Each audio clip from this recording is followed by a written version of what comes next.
but we still have to get out of here. Go!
Получил?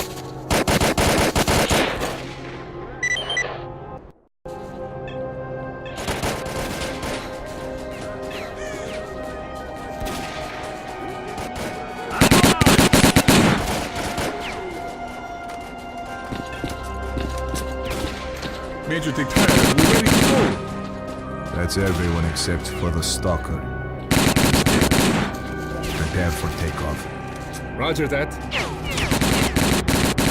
На тебе, на!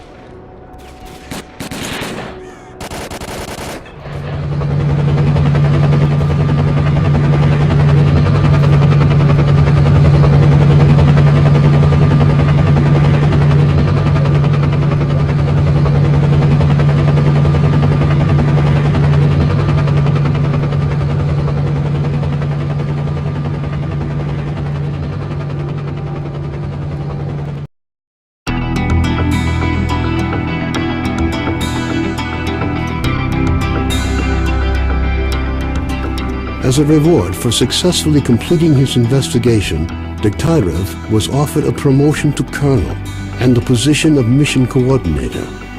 He declined the opportunity to work at the HQ and submitted a personal request to be sent to the zone as the USS Permanent Observer. The information about the development of psi devices obtained by Degtyarev alerted USS commanders. All the information gathered on X-designated laboratories was removed from military archives and filed as top secret. All personnel working in the zone were ordered to prevent the disclosure of information about the laboratories at any cost. Several experimental samples were made on the basis of technical documents for Item 62. Following a set of test trials, it was decided not to go ahead with large-scale deployment of the weapon due to the high cost of ammunition. Nonetheless, it would be reasonable to assume that further development of the Gauss rifle is ongoing. Skadovsk became home to any and all who could reach it.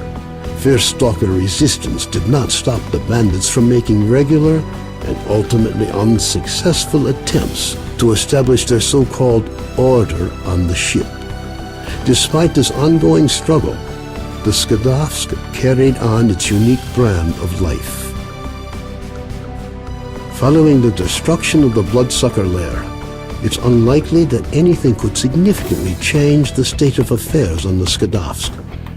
The old ship became a temporary center of stability in the ever-changing world that is the Zone.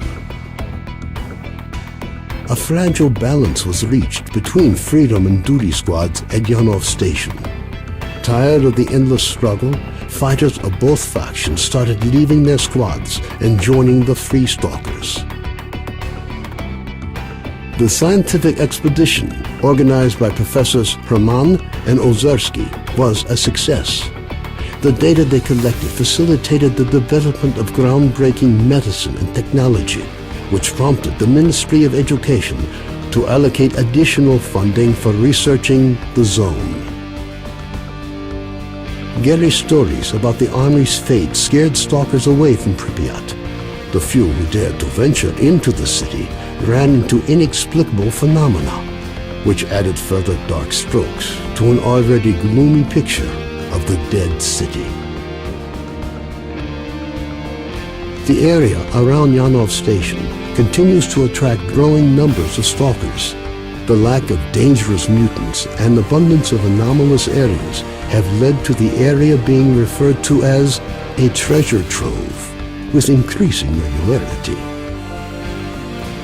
Rumors of Zulu's fate reached the leader of duty, General Voronin. Counter to most expectations, Voronin decided to posthumously award Zulu with the Silver Shield, duty's highest decoration. Vano headed off to the freedom-controlled military warehouses, where his cheerful personality and optimism quickly earned him the popularity they merited. Ultimately, he took charge of a small group of researchers involved in investigating anomalous areas. Few noticed Strider's disappearance.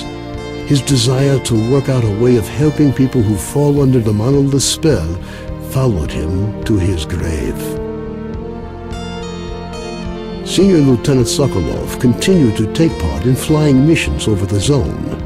During one such recon flight over Limansk, his aircraft was shot down by mercenaries. 2 weeks later, he was picked up by a patrol near the cordon. Within a month of his rescue, Sokolov had left the Air Force, joining a civil airline instead. Having overcome his alcoholism, Cardin left the Skadovsk. Stalkers said he went to look for his missing friends. Several days later, he returned, suffering from wounds and radiation poisoning. As soon as his wounds healed, he left the Zone for the second and final time. Strelok's knowledge was lost with him. The information he found at the Chernobyl NPP, which could have been used to gain a better understanding of the Zone, remained forever within its borders. It seems the Zone knows how to keep its secrets.